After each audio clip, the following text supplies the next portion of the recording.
They're gonna kill the love of my life. Casey! If I don't go back to what I was doing. Our line of work is quite brutal and quite ruthless. How far would you go for love? You steal truck, bring it to me. Then you make your money. Is it dangerous? Of course it's dangerous! Nicholas Hoult, Felicity Jones, with Ben Kingsley and Anthony Hopkins. All this trouble, all this pain, for love. Collide, now playing. Rated PG-13, may be inappropriate for children under 13. Blog Talk Radio. Good morning. This is your host, Llorraine Neithardt. You have reached Venus Unplugged. And what we do here is we explore the archetype of Venus, Aphrodite, both in personal love and transpersonal love, beauty, you name it, we explore. And what I've been exploring here for the last couple of weeks and will continue is the Valkyries. And today we discuss Tony Wolff. Everyone, knows on some level about, Carl Jung and the great man, and but they don't always realize the women that were attracted to his work. Now, to paint the picture or the background, these women began to come to him, this all sprouted up like 102 years ago. So I think it's just astounding of the courage, and probably at moments insanity, to enter into these realms of the unconscious. And of course, he was exploring. The theories weren't developed. It was a time that, particularly in the Swiss world, they weren't really so sure that women had souls. They weren't convinced on that. There was a lot of hysteria. That's where Freud came in. He really worked with the hysteria. But all of this incredible Venusian energy that longed to live in some form. These brilliant women who had very little place, or their place in society was very limited. They were not respected for. They just had their place, as mother or mistress, or you really didn't get to do a lot of things. And Jung kind of wasn't that way. He thought that these women and accepted and assisted not only as their analysts, but also many of these women began to develop their own theories out of their own psyche, their own collective unconscious. And this is what I think is so vitally important. These different women, the inner circle around Jung, and how they developed in different ways. So last week we spoke about, actually I don't know who this we is. I guess it's the royal we. It's just me and my cat, she. And we talked about Emma Jung, and wife and mother of 5. Eventually, she becomes an analyst and writes a very important body of work on the Anima and Animus by Emma Jung, and she collects 30 years of notes on the Grail legend, which is the fundamental legend connected to the Western tradition or in the collective unconscious of the Western mind. But she dies before she can put this in a book form, and Jung asks Maria von Franz to complete this book, which she does. So it's a very important book, and also we should know the Grail legend, because we're living in it in one form or another. Now, on the other hand, Antonia, or Tony Wolff, she came to Jung, I guess she was maybe 21, 22. Her father had died, and she basically was schizophrenic from the trauma of her father dying. And she does an analysis probably like a 3-year analysis with Jung, okay? But he is also very impressed with her because of her high intelligence. So although she came from an aristocratic family, you still were pretty limited as a woman at that time, and they really didn't think about a vocation, what they were going to work at. Toni had a natural ability for poetry, although she herself did not consider herself a poet. So we know she could create. Poetry is it's like between the words. When you read poetry, and the poet can put 2 words together, which are actually 2 images, and it's like a doorway. Well, it's actually like a threshold between these forces, which is how I experience poetry. And she was able to do this. She became a therapist, and at the same time, she wasn't out and out called the mistress, because Jung didn't allow that, but she became the inspiration, Jung's muse. And if you just look at this from the collective ideas, you could judge it. I think you miss the whole point if you judge it. I think what I find so fascinating was that,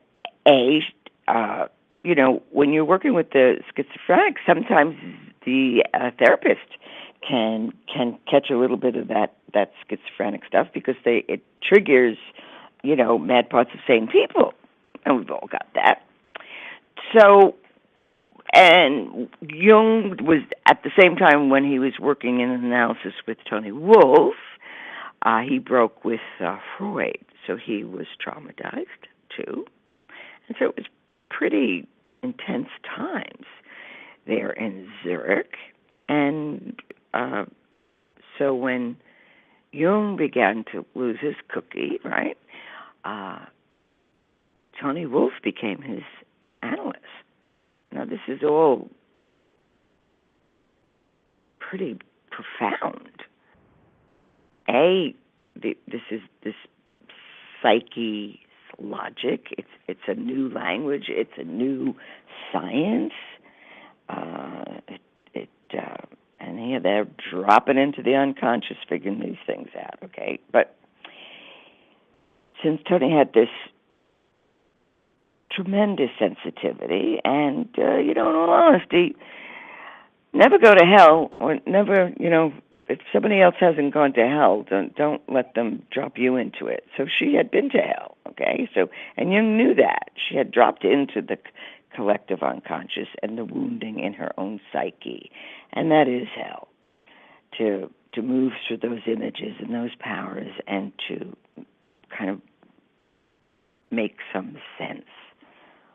Or what is psyche really talking about? So he knew that she knew her way in the underworld. And so that's how that started. No one knows exactly when the affair started or if it even was an affair per se. Emma, beloved wife, knew, and Jung didn't hide anything. As I said, we can get a real, negative animus opinion going about this, but if we can stay out of the opinion and feel your way through or intuit your way through what this triangle was really going on, because it also, if we just judge it, we're going to miss the whole point. These 2 women, Emma Jung was an Aries, and Toni Wolff was a Virgo with a moon in Pisces. So we've got 2 very different types of women, all right? And Jung considered that Emma, the wife, was the foundation. There was no doubt he deeply loved her, and she was the foundation of the house. But Toni was the fragrance, to quote Jung. So I don't know how Emma felt about that one, but that's how Jung described it. And Emma knew, and later on in life, I mean, she totally complimented, Tony Wolff, that, if it wasn't for Tony, she'd have one nutty husband. And so that's the most important, that we see this triangle, which, as I said, he kept it in the consciousness, so it wasn't any sneaking around, and which had to be enormously painful for everybody. Not to mention, Tony Wolff, this incredibly sensitive woman, also has to build up a very, very strong persona, because very much like an Aphrodite or a father's daughter, she's going to get attacked by the other women. I mean, that's one of the difficult aspects when you have a deep identification with Aphrodite or Venus is other women can have a very hard time with it. They don't always invite you in because they feel the threat or the competition. So a lot was coming at her psychically, okay, but deeply within the profound body of work. She was instrumental, while Jung was having his transformational experience, as we like to call it. And he came up with the four types: the feeling type, the intuitive type, the thinking type, and the sensate type. I mean, Tony Wolff really, really developed a lot of that in conjunction with him. And so, and he allowed that. He let the contributions happen. As a matter of fact, the first, which was called the Jung Club, basically was for these women that were around him. He was giving them a platform to write, to discuss these ideas, to bring it together. So Jung wasn't so interested in that, but he wanted that for the women. So this Tony Wolff, she was referred to as the femme inspiration, or the mystical sister, or the anima, the inspiring woman, or the muse. These are all very poetic and powerful images for the soul. And Jung knew he needed her while he was making his descent. So nobody knows when the affair began, but she was around for 40 years. So when we look at that and we see what that's about, I mean, you hear a lot about the affair, but not so much, because they kept it very private. Not so much about what really was going on. Because I think the important thing that was going on was this tremendous body of work and the contributions that these women were making from their own psyches. That's what needs to be looked at. And to be able to consciously contain a triangle is, that's got to be a whole special place in hell as far as I'm concerned. But they managed to do it. And they managed to, in some ways, become. As a matter of fact, there's a book. It's called Out of the Shadows. It's a story of Tony Wolff and Emma Jung. It is a play. And it's actually quite interesting, quite insightful. So you may want to look at that. Or I also look at it as like, what would that look like with the opposites within oneself? Because Tony Wolff was like the Hatara. She was the inspiration for the great man. And she writes about that in her book on the four types. So these women were living something. I mean, they were discoverers, and they were playing in the rich humus or soil of psyche, which is also very dangerous. So if we look at the work of Toni Wolff, most of it is actually in German. It's not a lot of books that are written in feminine. She didn't get printed that much, okay, because she also got very busy running and being president of the Jung Club, and she was keeping that all afloat, and at the same time, really being resented and by the women around, because on one level, she was Daddy's favorite, and on another level, she became a person in her own right,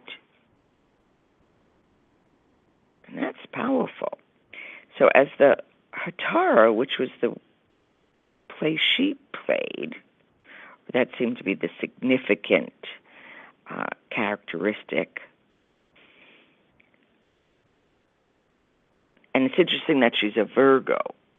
So that's, one of the virgin goddesses. So and virgin meaning whole within oneself.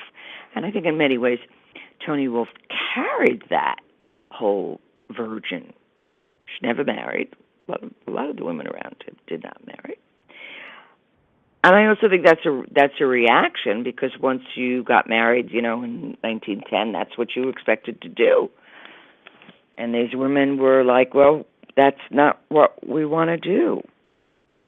We want to understand what's going on. So, and who we are and what we are becoming. So the Hatara is its primary a part. It's the role that a woman can play as the inspiration to the man. She can be the lover, but that's not always true. She relates to his feeling side. So when you are aware of the Hatara within you, you will find that you can inspire men. They feel smarter and better when they're around you and having a conversation with you, or love to share their ideas with you, because that's the role. That's what you bring up. This woman who understands, who understands that Venusian feminine side that doesn't need to be in competition. She just loves. She's usually very accomplished, at least in one thing, okay? But it's an incredible sensitivity to the anima in the male. And you can get criticized a lot for that. But when it's seen correctly, she has a very special place. Sometimes it stays in the shadows, but she, in this case, Toni Wolff suffered enormously, as they all did, that triangle. But at least out of the suffering came meaning. I mean, suffering is suffering. If we can learn to accept the suffering, not run from it, not hide out in it, okay? So we can create from it, we can write from it, we can dance from it, but the suffering is an important part of the dynamics, and if it's not turned from and worked with, you're going to get gold. And she got gold. She also died a little early. I mean, I think she was like in her late 50s when she suddenly died. Needless to say, Jung was devastated. So, and then his wife died a few years after, which is kind of interesting. and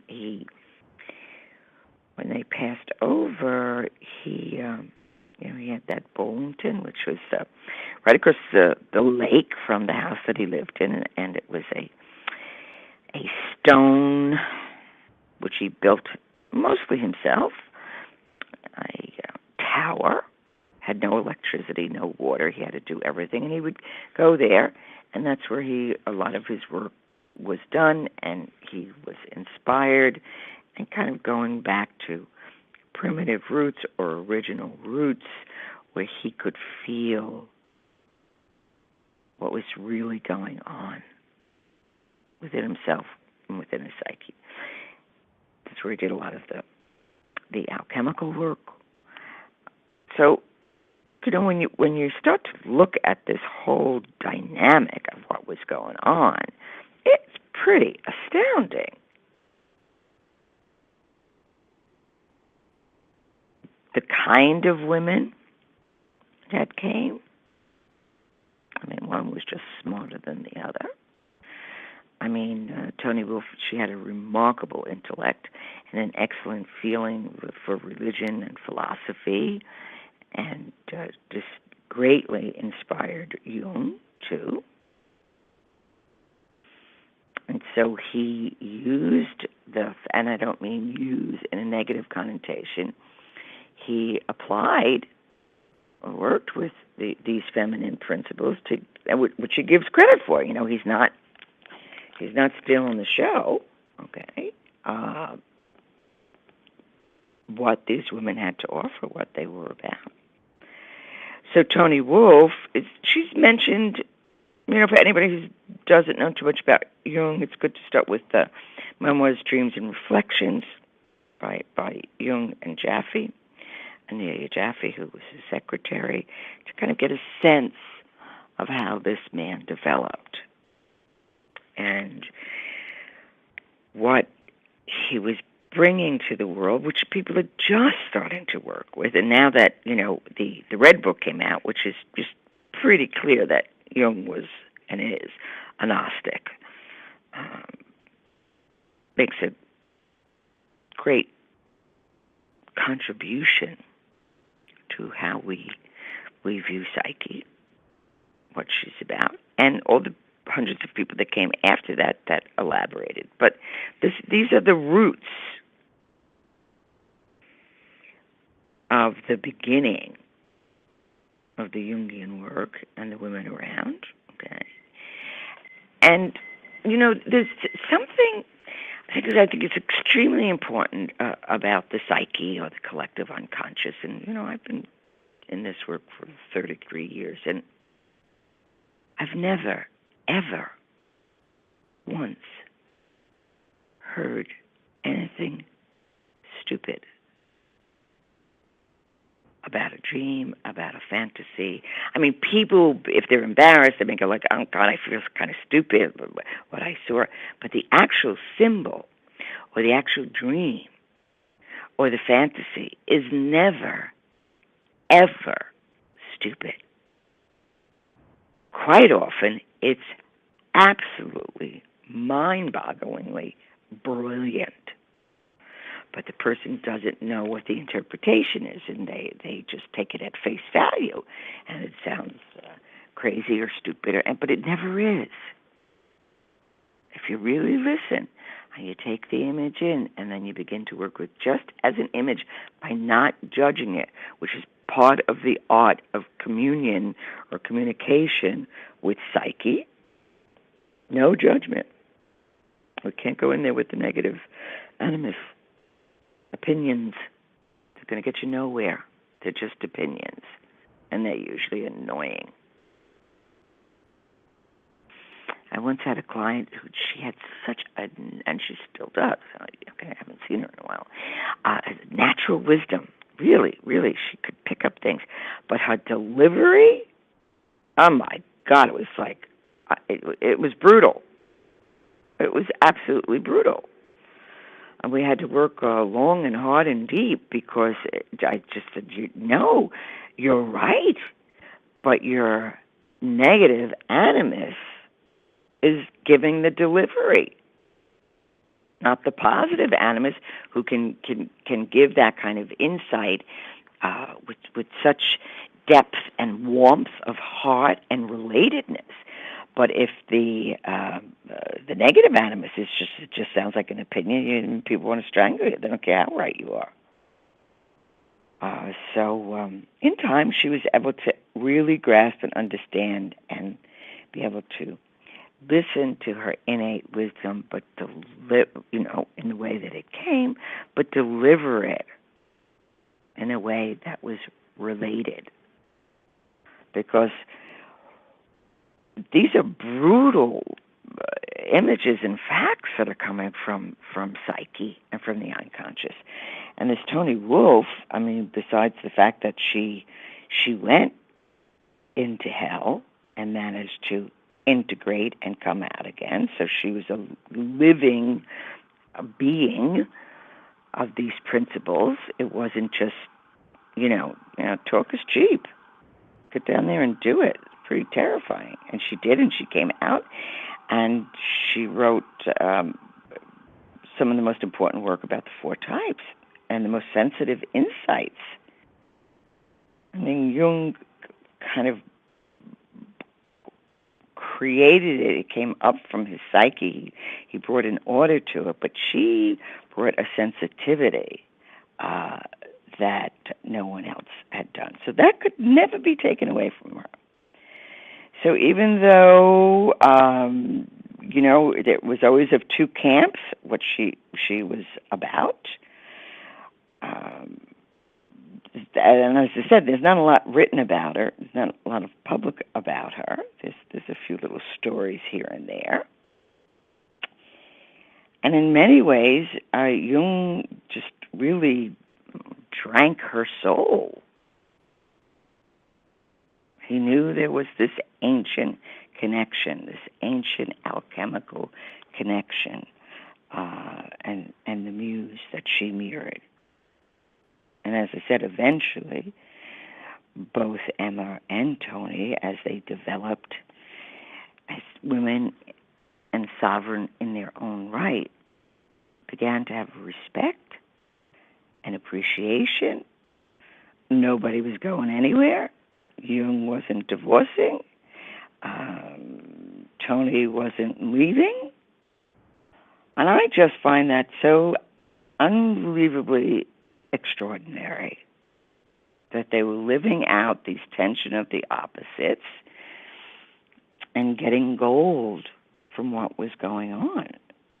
Because how so often we will miss a big chapter in our life because of an opinion. Well, I can't do that because of whatever opinions we have. Meanwhile, that's the exact thing you need to be doing without the opinion, so you can start to really understand what psyche is talking about. So although Jung tried to discourage Toni Wolff from becoming a therapist, he thought she would be, she'd really stick to poetry and writing because he felt that was her real talent. But she went on, and through the natural order of things, she became an analyst. And she was considered the tiger of the club because she's the one that kept, everybody, not in their place, but just she contained, and she made sure that Jung was safe and that and anybody who's been in always somebody who's like that, not necessarily the lover, okay, but as the inspiration. And so Toni Wolff was both this inspiration and then became the container for the Jungian Club so that the work could continue. And the women that were analyzed, also men that were analyzed, found her extraordinary and beautiful and aristocratic. So that's part of what's going, 103 years ago. This consciousness is being brought around these profound women. And we're still benefiting from their insights and their work. So there's also another, as I said, there's something called The Four Eternal Women by Mary Moulton, Molton, and Lucy Sykes, Sikes. That's a very good book on the study of the opposites, and it's kind of Tony Wolff revisited. So if you really want to get in, go for it. Okie dokie pokey. So have a fabulous week. It's going to be high energy, lots of breakthroughs. Stay grounded. Stay out of the negative animus, which is the opinion, and watch your world change enormously. It's happening around the world.